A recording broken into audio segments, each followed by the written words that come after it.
Apache warrior rescued a white boy, not knowing he was promised to another tribe.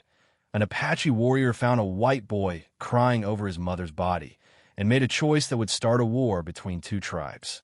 He didn't know the child was already promised to another, a debt written in blood that someone would have to pay.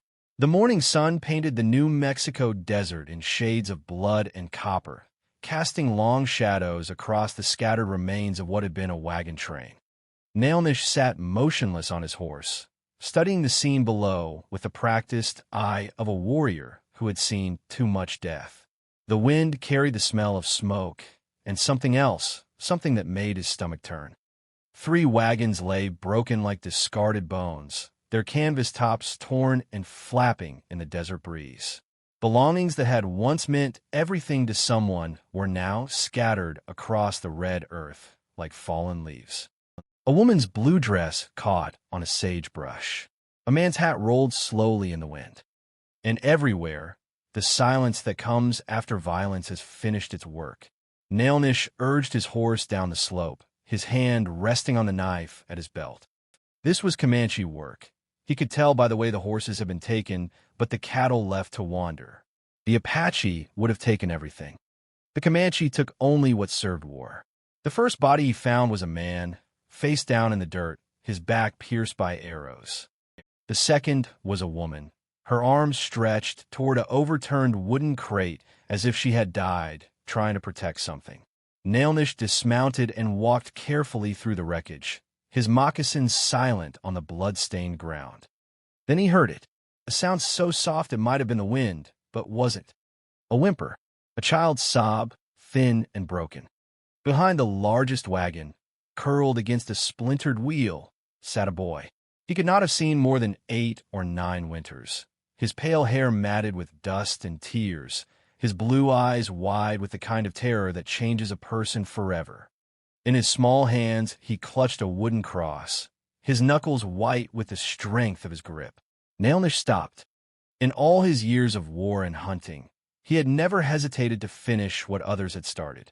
Enemy children grew into enemy warriors. It was the way of survival, harsh but true. His own people had taught him this lesson, written in the scars of too many raids, too many lost brothers. But something in the boy's face held him still. Maybe it was the way he didn't run, didn't scream. Maybe it was the wooden cross, so small and plain, that spoke of a faith Naalnish didn't understand but somehow recognized. Or maybe it was simply that he was tired of death, tired of the endless circle of revenge that painted the desert red season after season. The boy looked up at him with eyes the color of winter sky. "Please," he whispered in English, a language Naalnish understood but rarely spoke. "Please don't hurt me." For a long moment, warrior and child stared at each other across a space that seemed to hold the weight of 2 worlds. The sun climbed higher, casting shorter shadows.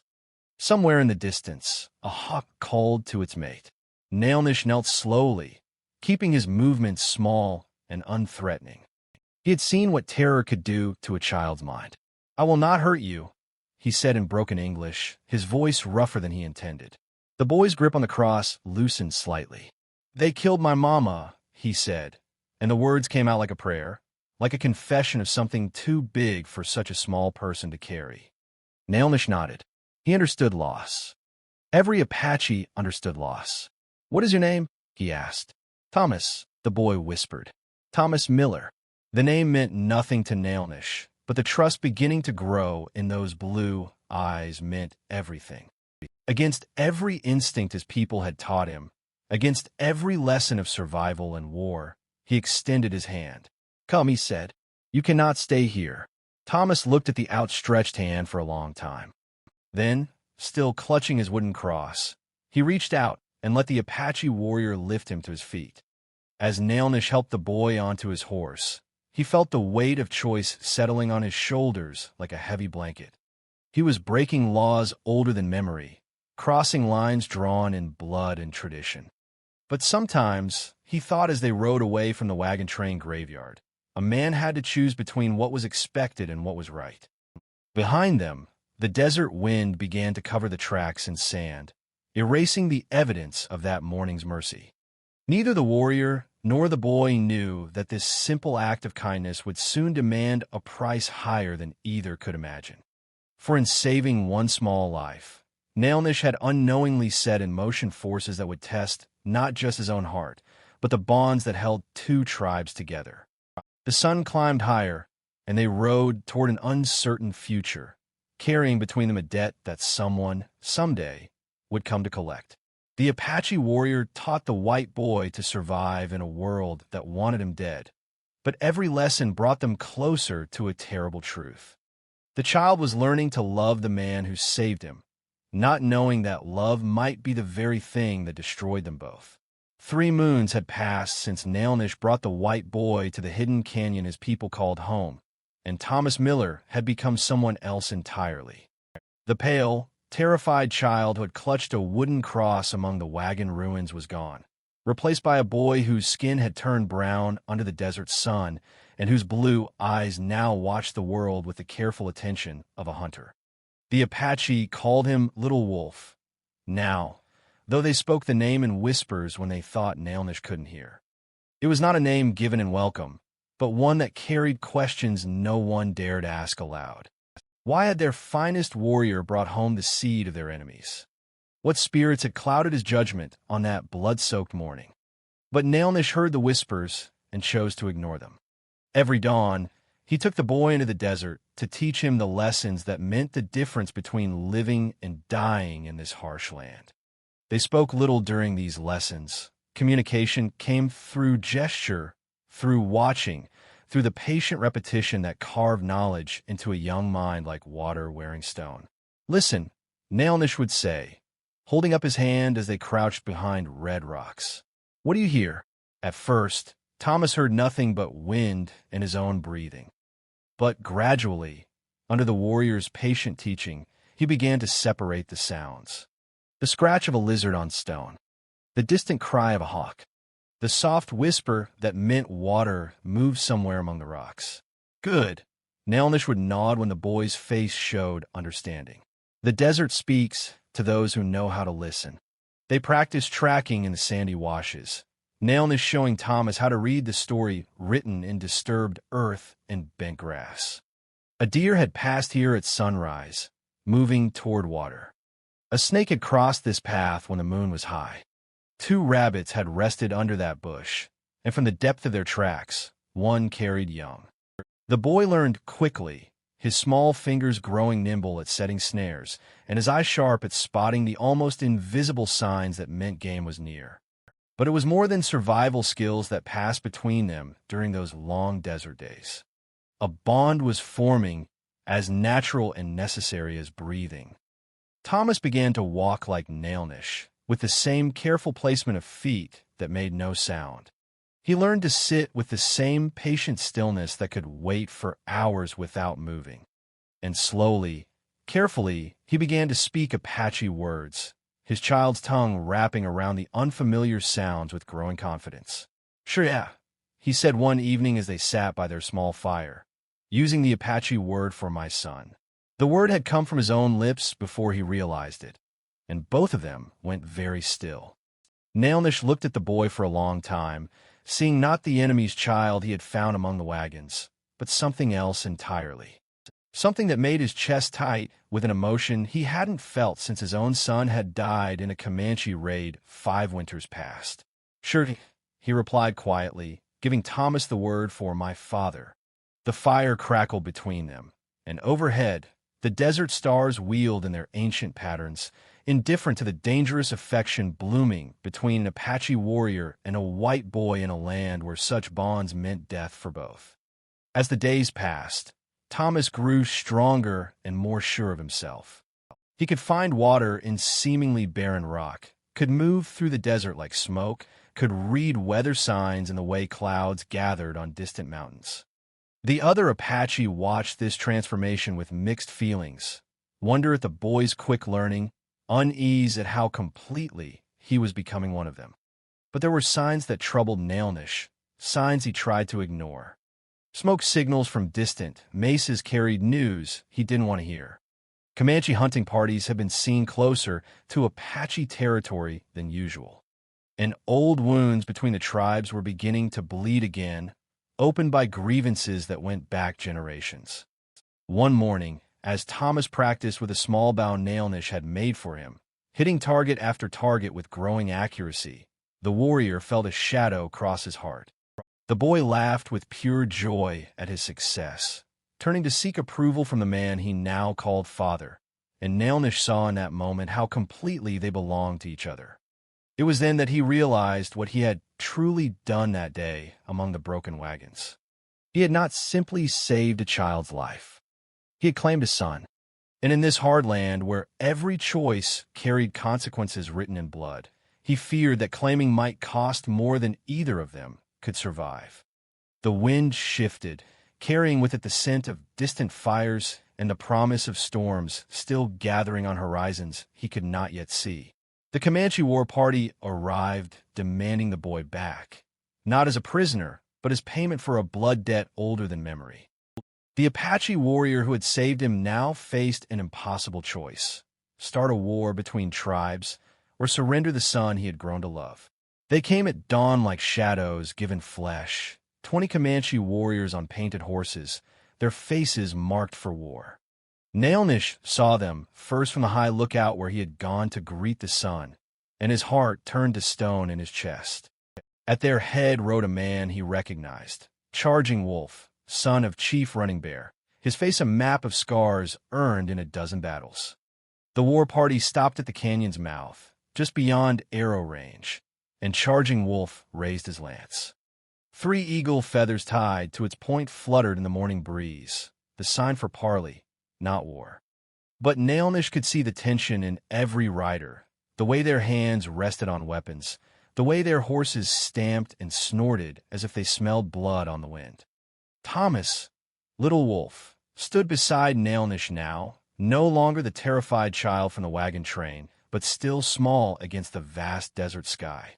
His blue eyes watched the distant riders with the careful attention his Apache father had taught him, but Naalnish could feel the boy's fear like heat from a fire. "Who are they?"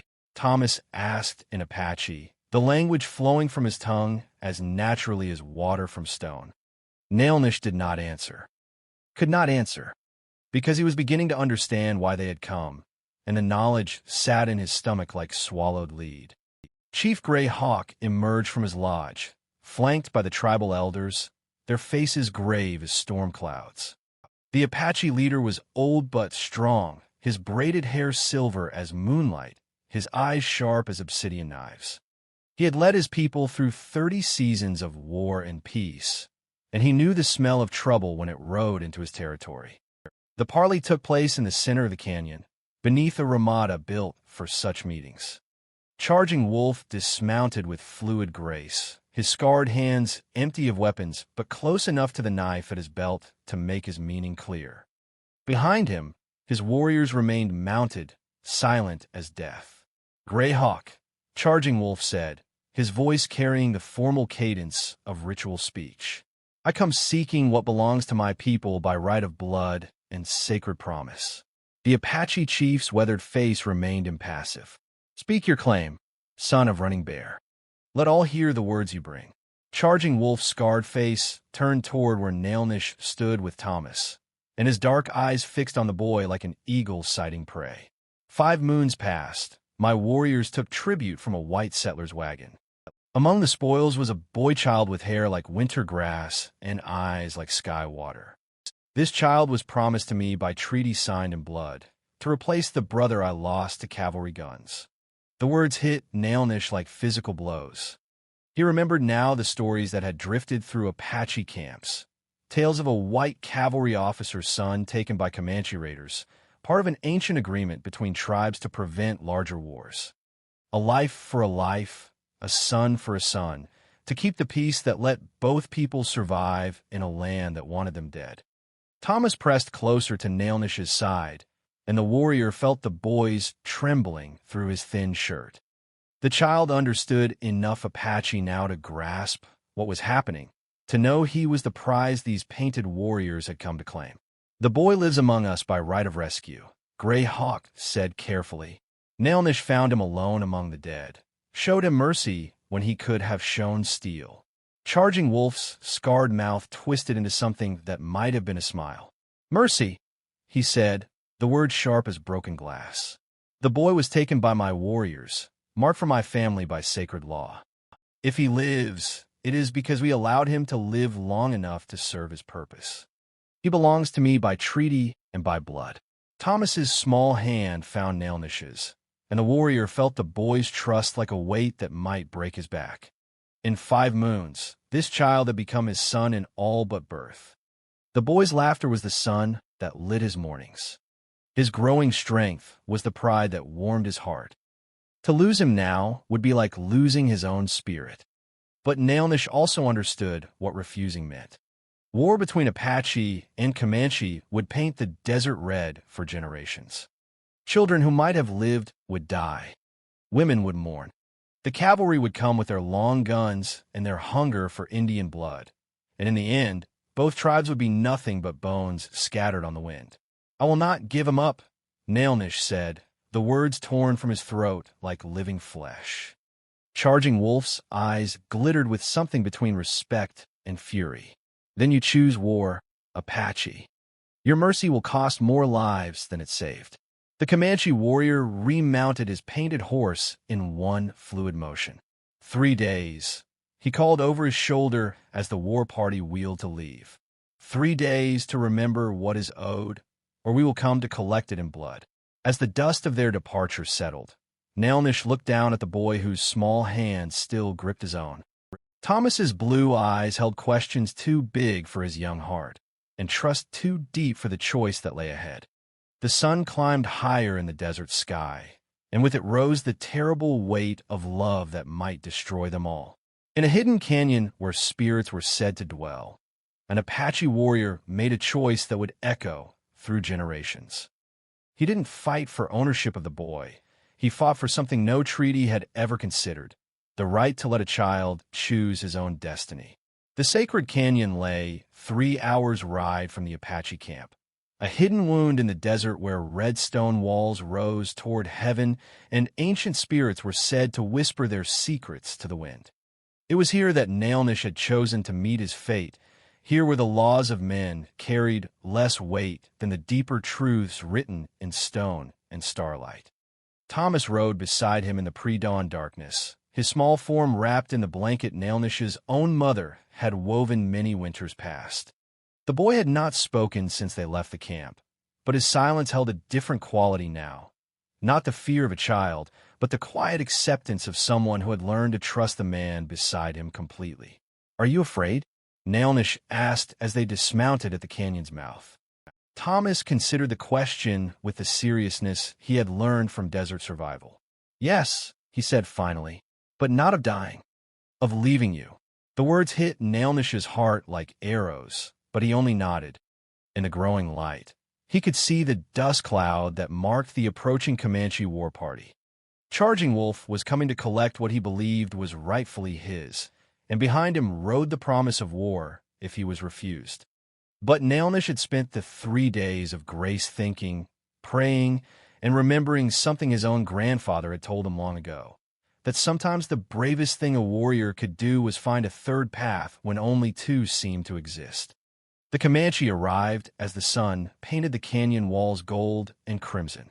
Charging Wolf rode at their head, his scarred face set like stone, his lance point glittering with morning light. Behind him came his warriors, 20 strong, their horses stamping and snorting in the cool desert air. "You have come to honor the treaty," Charging Wolf said as he dismounted. His eyes found Thomas immediately, drinking in the sight of the boy who was to replace his dead brother. "Good. The child will learn to be Comanche, as was promised."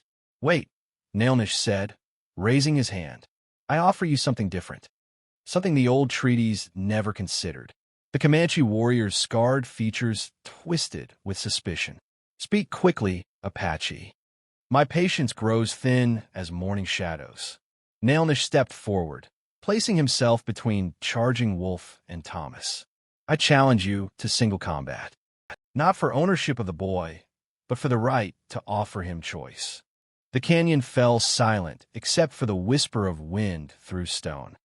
Charging Wolf's eyes narrowed to slits. Choice. He's a child. Children do not choose their destiny. This one has earned a right, Naalnish replied steadily. He has survived death, learned to live in two worlds, proven his courage. If you defeat me, take him as the treaty demands.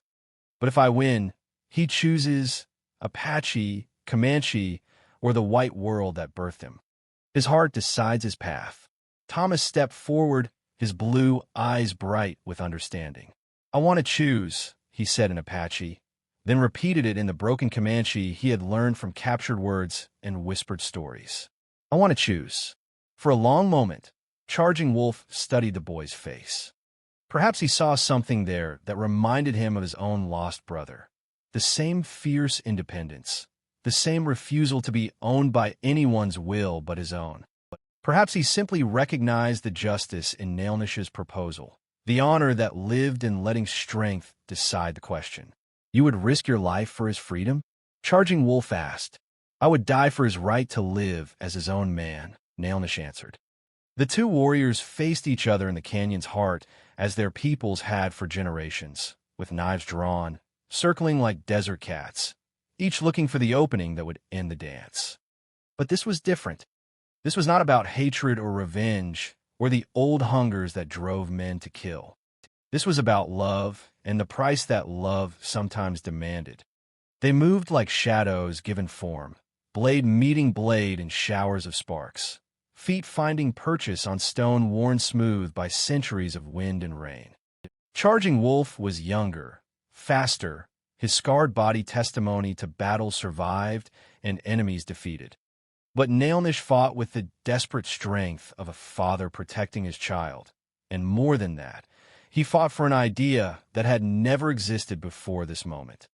The fight lasted until both men bled, until their breathing came in ragged gasps, until they stood locked together with knife hilts pressed against each other's throats. And in that moment of perfect balance between life and death, Charging Wolf looked into Naalnish's eyes and saw something that made him step back. You would truly die for him, the Comanche warrior said, wonder creeping into his voice. Not to keep him, but to free him. Yes, Naalnish whispered. Charging Wolf lowered his knife. Then perhaps the old ways need new wisdom. He turned to Thomas, kneeling to bring their eyes level. Choose, boy.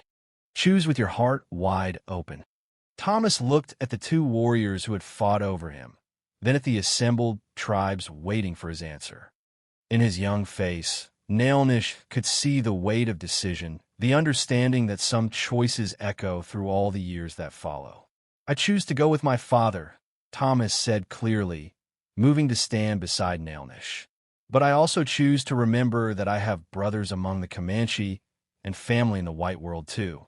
I choose to belong to all three and to help them understand each other.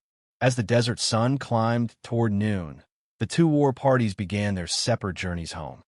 But something had changed in the sacred canyon where wind carried no names. A new story had been born, one that would be told around fires for generations to come. The story of a day when love proved stronger than law, and when a child's wisdom showed grown men a better way to live.